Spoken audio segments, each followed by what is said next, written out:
السلام عليكم ورحمة الله وبركاته. اللهم صل على محمد وعلى آل سيدنا محمد أجمعين. رجعت لكم ورجعت العالم اليوتيوب بعد انقطاع. من وين ما بديت رحلتي، من وين ما وقفت آخر شيء. اشتقت لكم كلكم ولكل المشتركات اللي كانوا معاي ويحفزوني ويعطوني تعليقاتهم الحلوة. أدري تأخرت عليكم واجد أعتذر بشدة، بس كانت عندي ظروف، اضطريت أنتقل من شقتي لشقة ثانية بنفس البناية تحت. ما أريد أتكلم في التفاصيل الحين. بس المهم لأني انتقلت وكذا، فكانت عندي فترة طويلة من التعب والإرهاق وما كان سهل علي أبدا أني أترك شقتي، وما أعرف إذا كنت بقدر أرجع لها أو لا. بس حاليا أنا هنا في هذه الشقة، نفس البناية، بس الشقة اللي تحت. أنا كنت فوق في الطابق الثاني والحين في الطابق الأرضي. المهم إني اشتقت لكم كثير، والأوقات اللي قضيتها معكم وتفاعلاتكم معي هنا على اليوتيوب، وأشكر جدا الناس اللي سألت عني في الخاص. ولحد الحين موجودين معي في القناة وصبروا معي لحد الحين. ما أقدر أشكركم أبدا، لأن ما بوفيكم حقكم أصلا. وأرحب بكل المشتركات الجديدات، وأهلا وسهلا فيكم في قناتي. أنا أمل أم مهدي من سلطنة عمان. وخلونا نبدأ الفيديو. في البداية أول ما انتقلت هنا، بصراحة ما كان عندي كل الأشياء، ولحد ما جبت أغراضي وكذا. المهم ابتديت هذا الفيديو اليوم هنا من المطبخ، من الكركبة. فطرنا وتغدينا وما غسلت المواعين، ما كان لي بارد أبدا. كنت يمكن تقدروا تقولوا أني كنت كذا في حالة خمول أو كسل. المهم قلت أتشجع كذا معاكم وأرجع معاكم وتحفزوني مثل قبل. فبديت هنا وشوفوا معي الفيديو. يعني في البداية لملمت كل المواعين وحاولت أنظف الكاونترات وأدخل الأشياء مكانها قدر المستطاع، وراح أنظفها. وخلال هذا الوقت حبيت أقولكم إن يعني فترة غيابي كان هناك كثير من التفكير وكثير من التعلم وكثير أشياء صارت وتجارب. يعني أتمنى أني أقدر أشارككم فيها. يعني طبعا هذا الفيديو متصور قبل شهر تقريبا، أو قبل رمضان، لأني أنا انتقلت هنا قبل رمضان، بس ما كان عندي مود أبدا أني أنزل أي شيء أو أتكلم عن أي شيء. ولكن قررت بعد ما واحدة من المتابعات سألتني يعني وسألت عني وقالت لي افتقدنا فيديوهاتك. ولو ان فيديوهاتي يعني ما بهذاك الكواليتي، بس في تواصل مع الناس، في مشاركة أفكار. هذه الأشياء تحفزني وتخليني أستمر بدعمكم طبعا ووجودكم معاي.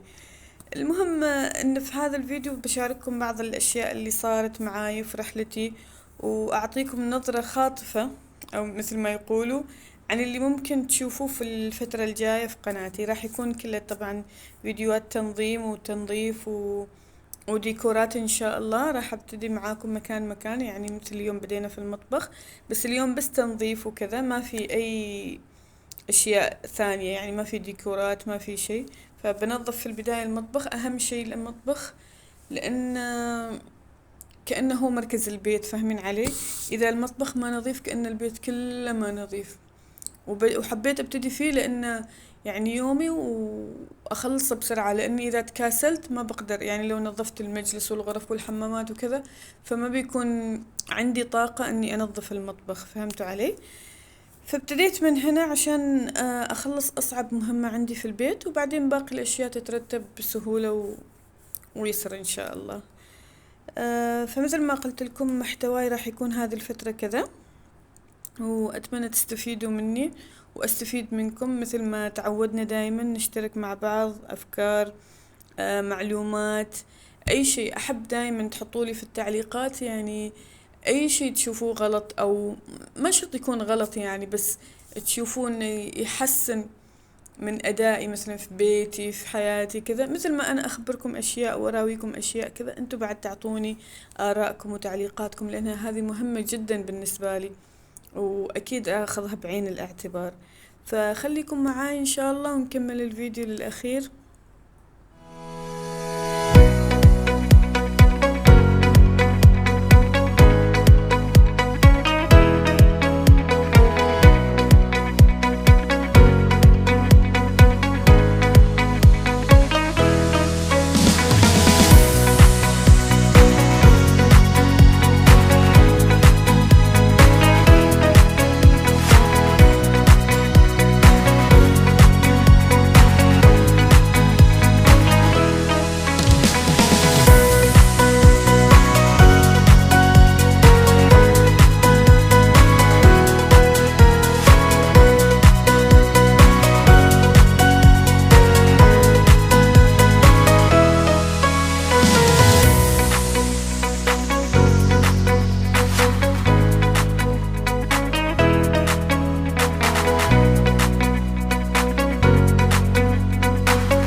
طبعا هنا تقريبا خلصت المواعين هذه اللي باقي شوية، شطبت المطبخ كامل ونظفت كل الكاونترات.